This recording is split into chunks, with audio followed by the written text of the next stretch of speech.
ओम श्री गणेशाय नमः। ओम नमो भगवते वासुदेवाय। मेरे सभी सम्मानित और प्रिय दर्शकों का इस खास अवसर पर तहे दिल से स्वागत है। आज हम साधारण राशिफल की सीमाओं से आगे बढ़कर उस महापरिवर्तन की चर्चा करने वाले हैं जो आपके जीवन की कहानी में एक बिल्कुल नया अध्याय जोड़ने वाला है।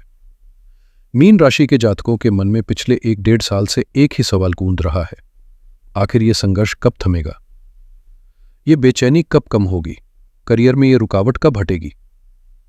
आपने धैर्य की हर सीमा को पार किया, हर मुश्किल का सामना साहस से किया, मगर नतीजे मानो दूर क्षितिज पर खड़े होकर आपको सिर्फ टालते रहे। और अब स्थिति यह है कि सब्र का प्याला छलकने को है, लेकिन यकीन मानिए ये मौन और प्रतीक्षा किसी बड़े और उज्जवल बदलाव की भूमिका मात्र है। अगर ये बातें आपके दिल की गहराइयों से मेल खाती हैं तो इस कार्यक्रम को अंत तक जरूर देखें, क्योंकि आज आपके हर सवाल का जवाब खुद प्रकृति देने वाली है। जिस भरोसे से आपने अपने ईश्वर में आस्था रखी और अपने कर्मों पर विश्वास कायम रखा, अब वही विश्वास आपके जीवन में फल बनकर लौटने वाला है। ज्योतिष विद्या कहती है कि जब जीवन में सच्चे गुरु का सानिध्य मिलता है तो घना से घना अंधकार भी छकने लगता है। और मीन राशि वालों के लिए आपके भाग्य के संरक्षक और सच्चे मार्गदर्शक देवगुरु बृहस्पति अब ऐसी शक्ति और स्थिति में प्रवेश कर रहे हैं जो आपके जीवन की दिशा ही नहीं, उसकी पूरी तस्वीर बदलने की क्षमता रखते हैं। मैं बात कर रहा हूं 13 अगस्त 2025 की। इस तारीख को अपने दिल और दिमाग में गहराई से बसा लीजिए, क्योंकि ये वो क्षण है जब किस्मत की धारा एक नए मोड़ पर मुड़ने वाली है। इसी दिन लगभग 1 साल तक राहु के भ्रम और मायाजाल से भरे आर्द्रा नक्षत्र में रहने के बाद देवगुरु बृहस्पति अपने ही पवित्र, उज्ज्वल और सात्विक नक्षत्र पुनर्वसु में प्रवेश करेंगे। यह बदलाव कोई साधारण खगोलीय घटना नहीं, बल्कि एक ऐसा अद्वितीय गोचर है जो पूरे 300 से अधिक दिनों तक 18 जून 2026 तक आपके जीवन की दिशा, ऊर्जा और संभावनाओं पर गहरा और स्थायी असर डालेगा। आज हम जानेंगे कि यह पुनर्जन्म जैसा परिवर्तन आपके जीवन में वास्तव में क्या अर्थ रखता है। करियर की प्रगति, आर्थिक स्थिरता, पारिवारिक सुख, स्वास्थ्य की मजबूती और मन की शांति, हर पहलू पर इसका असर किस तरह होगा। तो आइए इस दिव्य यात्रा की शुरुआत करते हैं। दोस्तों, भविष्य की दिशा समझने से पहले वर्तमान की जमीन को पहचानना जरूरी है। इस समय मीन राशि शनि की 7.5 के मध्य चरण से गुजर रही है। कर्म और न्याय के स्वामी शनिदेव आपकी ही राशि में विराजमान होकर आपको तप की अग्नि में परख रहे हैं, ताकि जीवन की धूल धूसरित परतें हटकर आप शुद्ध सोने की तरह चमक उठें। यह सिर्फ एक ग्रह स्थिति नहीं, बल्कि आपके धैर्य, सहनशीलता और आंतरिक शक्ति की सबसे बड़ी परीक्षा है। यहां पर हालात कुछ ऐसे बने कि सोने पर सुहागा वाली कहावत उल्टी साबित हो गई। आपके रक्षक और राशि स्वामी बृहस्पति, जिनका स्वभाव पवित्रता और सद्गुणों से भरा है, राहु के मायावी नक्षत्र आर्द्रा में जा पहुंचे। इसे ऐसे समझिए मानो एक धर्मनिष्ठ और बुद्धिमान राजा को सलाह देने का जिम्मा अचानक ऐसे मंत्री को मिल गया जो छल, भ्रम और रणनीतिक चालबाजियों में माहिर हो। नतीजा ये हुआ कि राजा चाहकर भी अपनी प्रजा के लिए न्यायपूर्ण और समृद्ध निर्णय नहीं ले पाया। बृहस्पति आपके लिए शुभ अवसर और सफलता के द्वार खोलना चाहते थे, लेकिन राहु का जाल उनके संकल्प में रुकावट बन गया। यही वजह रही कि आपने अपनी मेहनत पर भी शंका की, मन का संतुलन डगमगा गया और बढ़ते खर्चों ने आपकी चिंताओं को और गहरा कर दिया। लेकिन अब परिस्थितियां करवट ले रही हैं। राजा फिर से अपने असली सिंहासन पर लौट रहा है। पुनर्वसु कोई साधारण नक्षत्र नहीं, बल्कि पुनर्जागरण और उज्ज्वल आरंभ का प्रतीक है।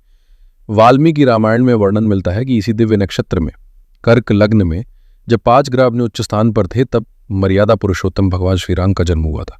शास्त्रों में यह पल इतना पावन माना गया कि उसे अद्वितीय शुभता का प्रतीक कहा गया। ततो यज्ञ समाप्ते तु ऋतूनाम षट समत्युः। इस अवधि में देवगुरु बृहस्पति आपकी राशि से चौथे भाव, जिसे सुख भाव कहा जाता है, में मिथुन राशि के पुनर्वसु नक्षत्र में गोचर करेंगे और इसका असर आपके जीवन के कई मूल पहलुओं पर गहराई से महसूस होगा।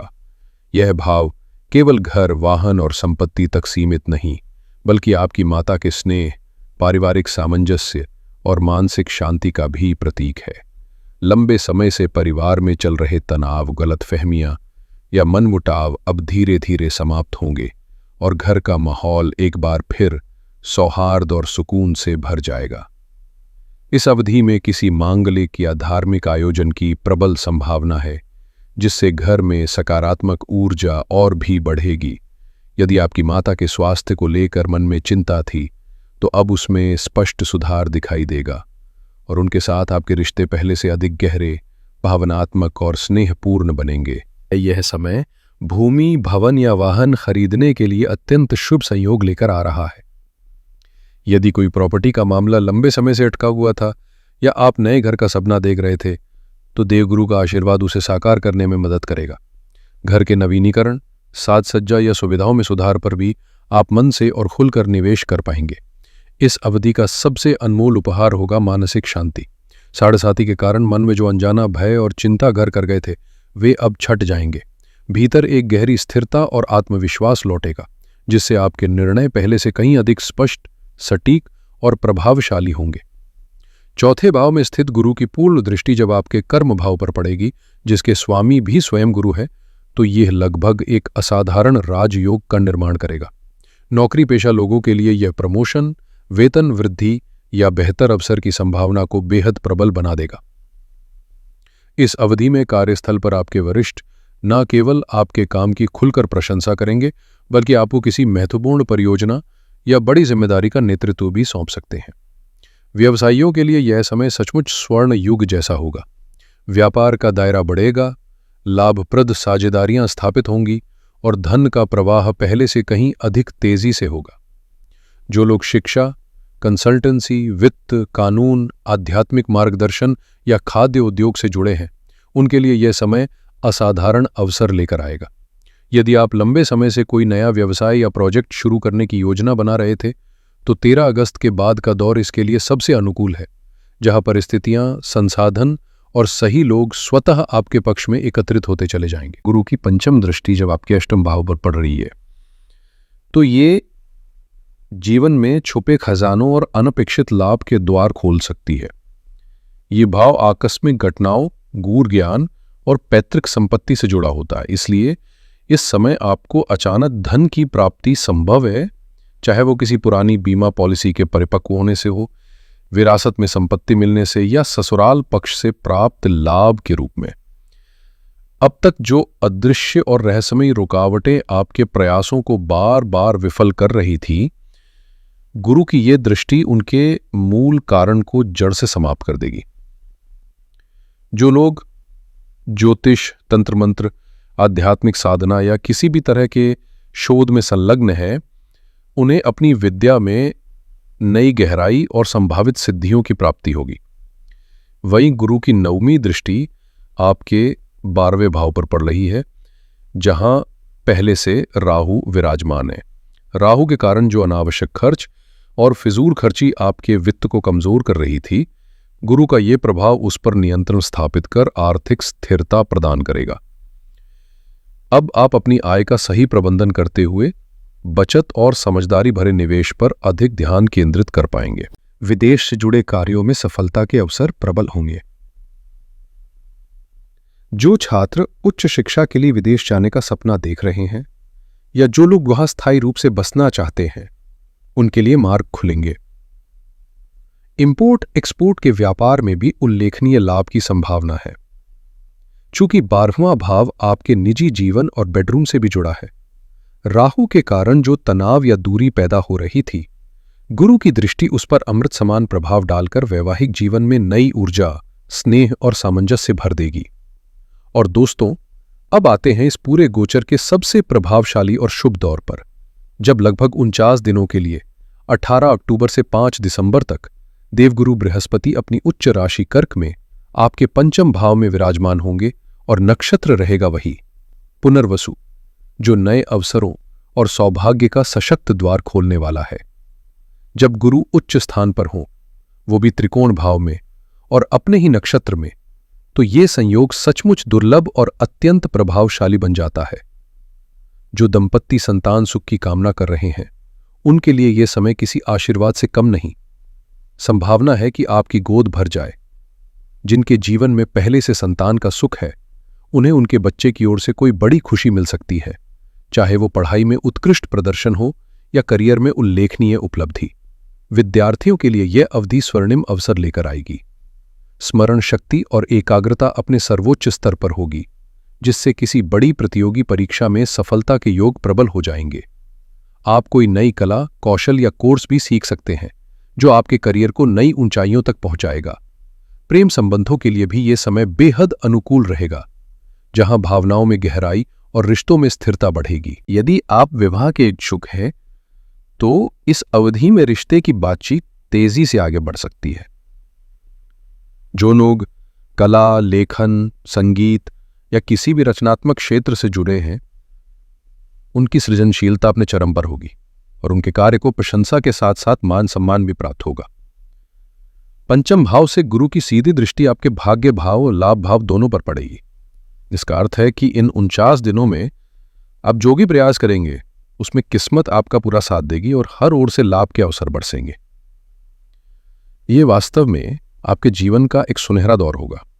इसके बाद 5 दिसंबर को गुरु वक्री होकर पुनः मिथुन राशि में आपके चतुर्थ भाव में लौट आएंगे और जून 2026 तक वहीं विराजमान रहेंगे। वक्री स्थिति का मतलब है कि ग्रह अपने फल देने के प्रयास को और अधिक तीव्र कर देता है, जिससे उसके प्रभाव और भी गहरे हो जाते हैं।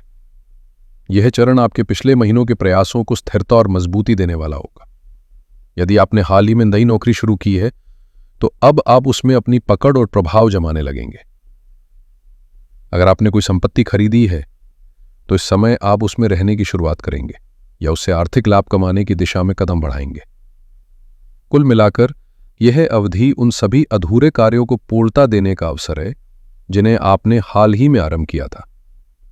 गुरु मानो आपको एक और मौका देंगे, ताकि आप सुनिश्चित कर सकें कि आपकी रखी हुई नींव न केवल ठोस है, बल्कि आने वाले वर्षों का भार भी सहजता से संभाल सके।